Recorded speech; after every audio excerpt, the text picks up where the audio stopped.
On se souvient souvent des conférences, des signatures des discours officiels.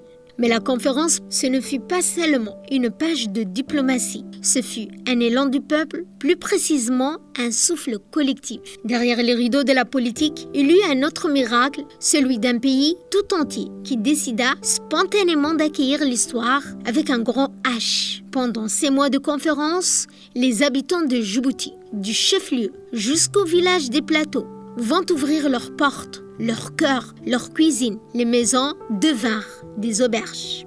Dans chaque quartier, on parlait de la paix comme une invitée qu'il fallait bien recevoir. Et peu à peu, la petite ville d'Arta se transforma en laboratoire de fraternité. Il n'y avait plus de frontières, plus de distinctions, mais une humanité partagée, simple et désarmante.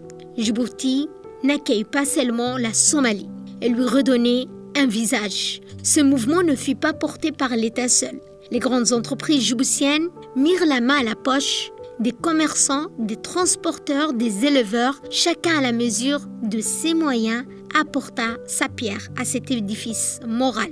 Certains offrirent des denrées, d'autres du bétail, du matériel, en vue des gestes simples, un cheptel, mais chaque geste disait la même chose. Cette paix est aussi la nôtre. Arta devint une maison commune où chaque foyer se fit ambassade. Et dans cette mobilisation, les femmes djiboutiennes prirent la première ligne.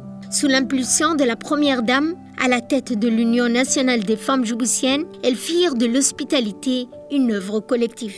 Ce fut le véritable visage d'Arta, un pays dans une situation difficile mais riche en humanité, où l'on donna sans calcul, où l'on partagea sans attendre de retour. Quand les délégués somaliens rentrèrent chez eux, ils emportèrent plus qu'un accord, ils emportèrent le souvenir d'un peuple frère qui, le temps d'une saison, leur avait rappelé ce que veut dire être ensemble. Arta n'était pas une conférence, c'était une fraternité vécue, une paix respirée, une preuve que tout commence par la générosité du peuple. Et dans la mémoire djiboutienne, ce moment reste gravé comme un serment silencieux qu'aucune guerre, jamais, ne doit faire oublier la force d'une main tendue.